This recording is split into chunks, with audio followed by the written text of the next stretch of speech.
os Diálogos Luso-Atlânticos. Eu sou Rui Badaró e estou com João Massano. Juntos conversaremos sobre atualidades, direito, política e assuntos relacionados ao mundo luso-brasileiro e hoje europeu. Tudo em ordem contigo, João?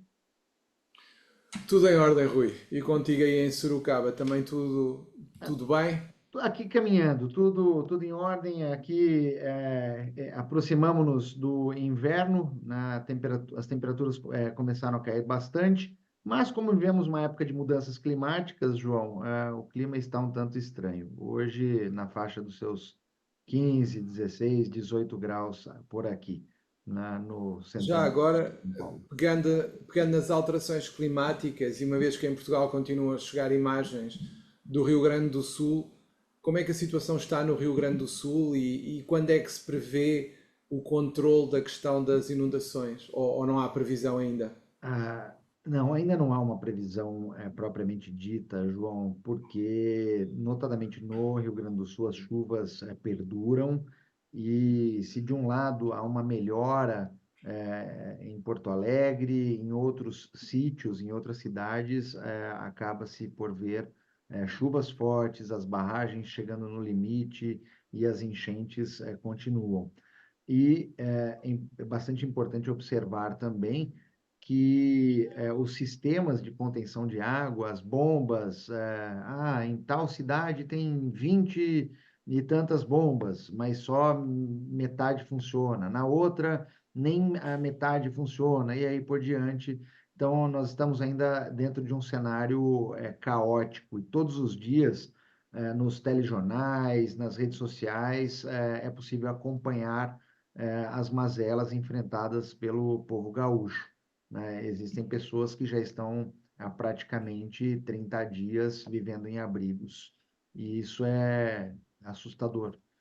É. O aeroporto Salgado Filho, a previsão de retorno das operações somente a partir do final de setembro desse ano.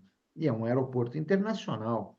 Então, aí Exato. já se tem uma base, de como se encontra a situação no Rio Grande do Sul, por enquanto. E em relação ao Brasil, queres destacar mais algum tema para falarmos hoje?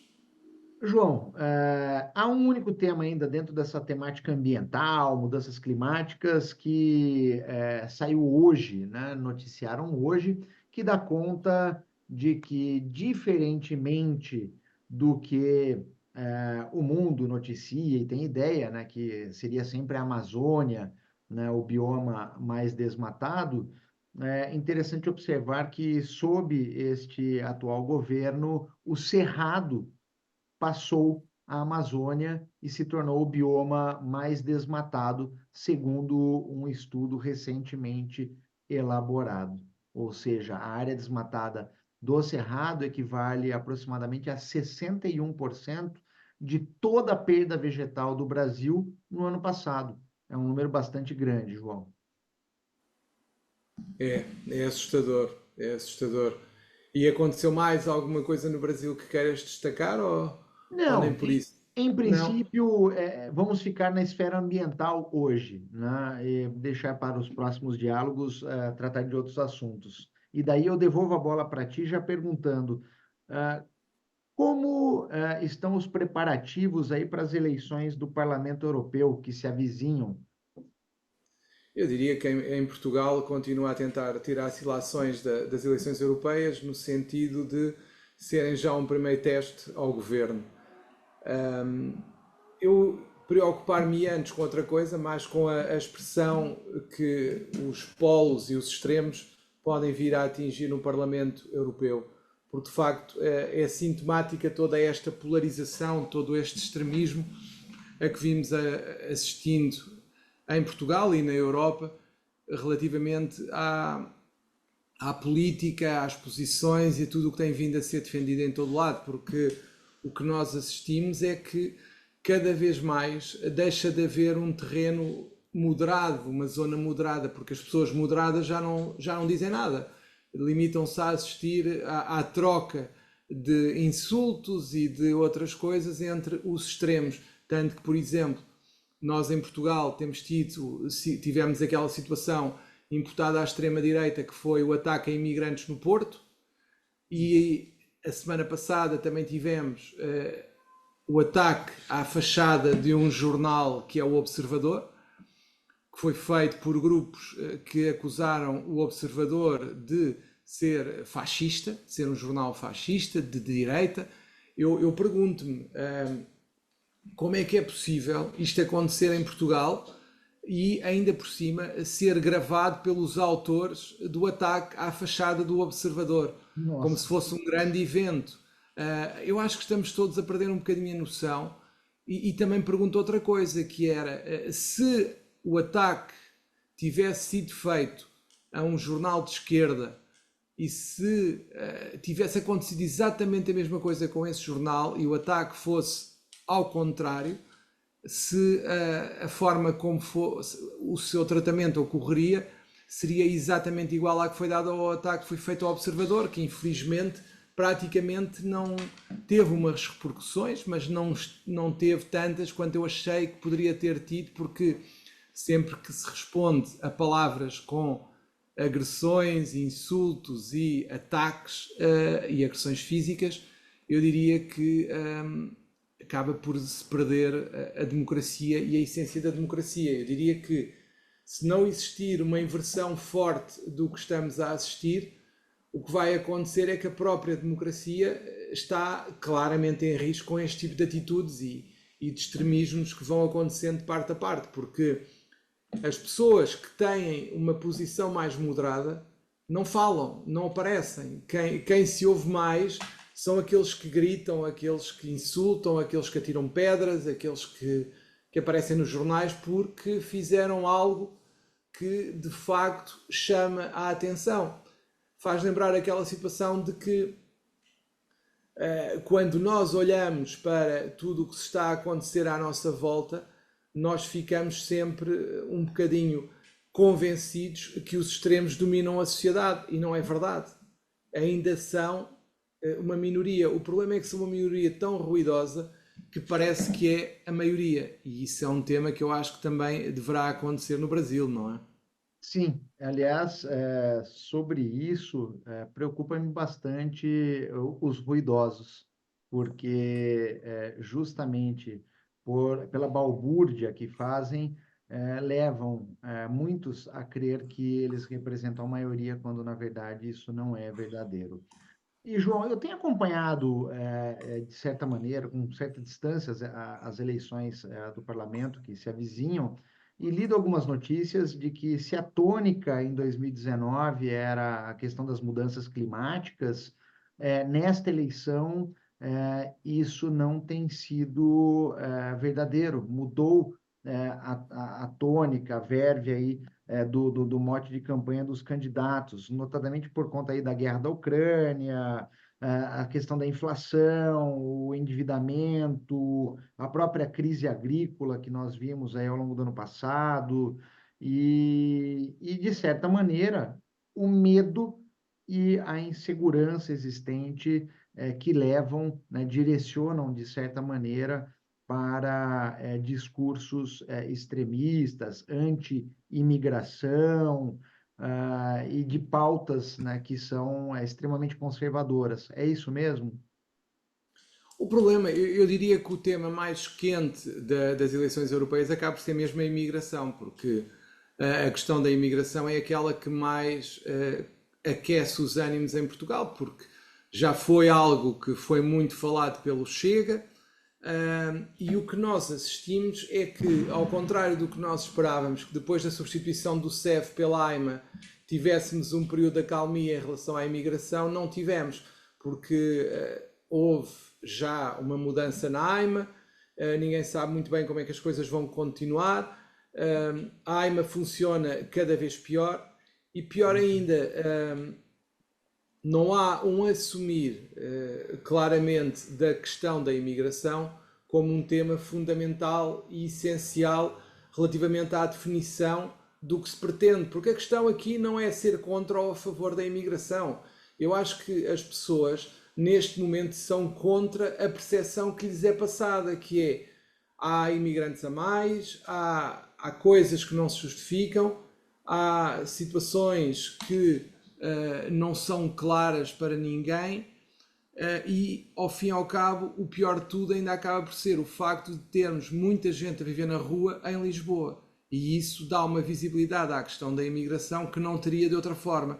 Porque imigrantes nós precisamos, e se de repente disséssemos vão todos embora, o país parava, porque grande parte dos trabalhos que existem em Portugal ligados à hotelaria e à restauração, por exemplo, são realizados por imigrantes. Ou seja, se eles fossem embora ou fossem obrigados a sair de Portugal, o que aconteceria, era que a restauração e a hotelaria iria ter dificuldades e muitas situações pararia mesmo.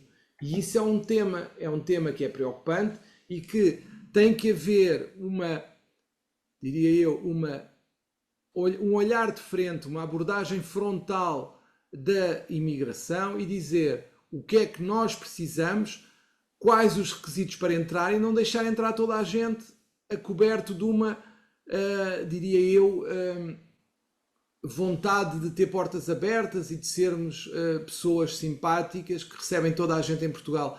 Nós podemos receber toda a gente em Portugal, mas e depois? Vão viver para os bancos de jardim, vão viver para tendas no meio da rua? É isso que nós queremos de um país? E já para não falar nas consequências, e falando da União Europeia, das consequências que tem essa situação ao nível da União Europeia, porque não nos podemos esquecer que a entrada em Portugal é a entrada na União Europeia. E Pois. como é óbvio, a França, a Alemanha, por exemplo, não acham muita piada a que toda a gente consiga entrar na Europa através de Portugal, que é a ideia que se está a passar neste momento. E isto é um problema, e isto deveria ser enfrentado de frente, e eu passo a redundância, e eu entendo que, espero que o governo atual consiga pegar na situação e enfrentá-la, porque não podemos continuar a enfiar a cabeça na areia como as avestruzes, porque isso só permite a subida dos radicais e sem razão, e ninguém ganha com isso. Acho que deveria haver uma revisão profunda da lei da imigração, talvez voltar a um esquema de exigir que as pessoas, quando vêm, estejam já direcionadas para setores de atividade e não virem porque sim, e acabar com algumas situações que chocam todas as pessoas, que é deixar entrar as pessoas e depois elas estão a viver no meio da rua. Ninguém Gozado, aceita isso. João. Sobre isso, eu sempre disse para colegas, para amigos, que não se pode enxergar num terceiro país, e no caso estamos a falar de Portugal, então, como se fosse um Eldorado, né? Como se fosse a solução de todos os problemas por conta das falhas, das frustrações que teve em seu país de origem. Não basta você migrar, né, de um país para outro e, ao fazer a migração, não ter um objetivo. Simplesmente falar, bom, eu vou para Portugal, vai fazer o quê? Não sei.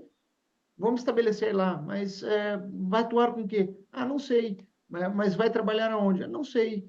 Eu vou me encostar lá em alguém. Da mesma É, forma, isso ocorre no mundo inteiro, né? Uns países com maior proporção, outros com menor proporção. E isso deve ser combatido no sentido de ser estipulada uma política migratória que encontre o denominador comum para acolher aqueles que querem migrar no sentido de é, preencher uma lacuna existente no país, seja Brasil, seja Portugal, seja Alemanha ou qualquer outros países que tenham eventuais necessidades e precisam da mão de obra estrangeira para preencher um determinado espaço. E, de outro lado, esse denominador comum deve sim conter situações, requisitos bem específicos. Para quê? Para que você não prejudique o status quo de vida da população autóctone, de quem já está estabelecido. Porque, caso contrário, você dá aso, dá margem a um aumento de situações como xenofobia,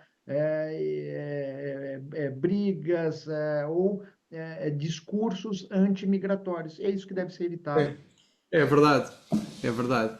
E já agora, também pegando em algo que eu acho que deveríamos falar, tem a ver com uma proibição de aulas sobre igualdade de género no Reino Unido que chocou muitas pessoas e que continua a levantar uma polémica muito grande. A questão que eu acho que se deve levantar a propósito disto, e que já foi levantada em Portugal pelo Chega, que dizia que ia acabar com todo o dinheiro que era dado para as medidas relativas à igualdade de género e iria aplicar no outro lado qualquer.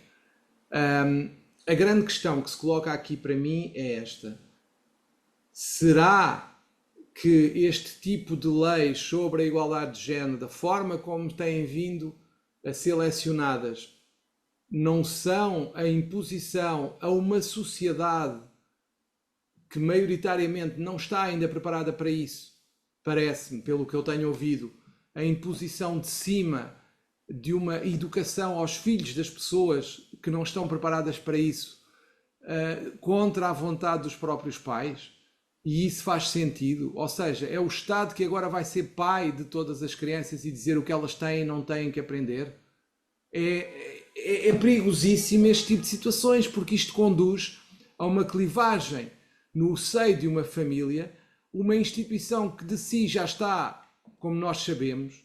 Ainda vamos criar atritos entre os filhos e os pais por força de aulas que, de facto, irão contra as crenças, as convicções, o que quer que seja, que é falado dentro das casas das pessoas. Será que o Estado se quer impor desta maneira às famílias, às pessoas, famílias mais ou menos tradicionais? Será que existe um consenso para aceitar tudo o que se pretende impor sem ainda ter sido aceito pela maioria da sociedade? É que isto é um risco muito grande para a civilização, porque nós já temos uma clivagem e uma guerra, se quisermos chamar assim, entre os sexos, em que temos as mulheres mais progressistas e os homens mais conservadores. Só de si esta mistura já é o que é.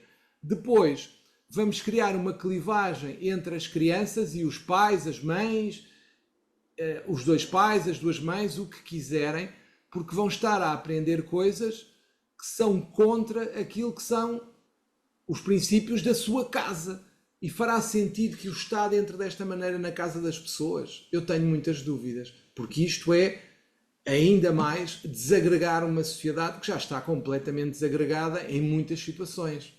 Não sei o que é que tu pensas disto, mas esta forma de impor comportamentos que ainda não são o respeito pelas diferenças entre as pessoas, inteiramente de acordo, cada um deve ser livre de seguir o caminho que quiser. O que eu pergunto é se faz sentido, na idade em que começam esse tipo de educação, se faz sentido que esse tipo de educação seja imposto às crianças e se as crianças já têm maturidade intelectual para apreender esses conteúdos. Não sei, a pergunta que eu deixo, porque no Reino Unido, por exemplo, o que foi dito foi que haveria ainda uma imaturidade das crianças que não lhes permitiria apreender os conteúdos e assimilá-los e depois tomar uma decisão, e por isso se defenderia que este tipo de conteúdos deveria ser dado mais tarde na vida das pessoas, aliás, das crianças.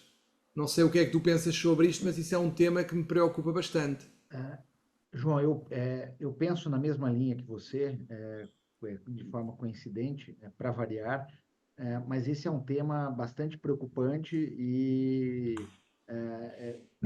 alguns pontos devem ser considerados, no caso aí do governo britânico, que me chamam a atenção. Nós sabemos que nós temos aí teremos as eleições gerais que devem acontecer antes do final de janeiro do ano que vem. E essa medida proposta aí na semana passada, na quinta-feira da semana passada, portanto, dia 23 de maio, né, fazendo questão de colocar essa data, ela chamou-me bastante atenção quando eu vi, porque o governo escreveu escancaradamente num comunicado que as escolas não devem ensinar o conceito de identidade de gênero.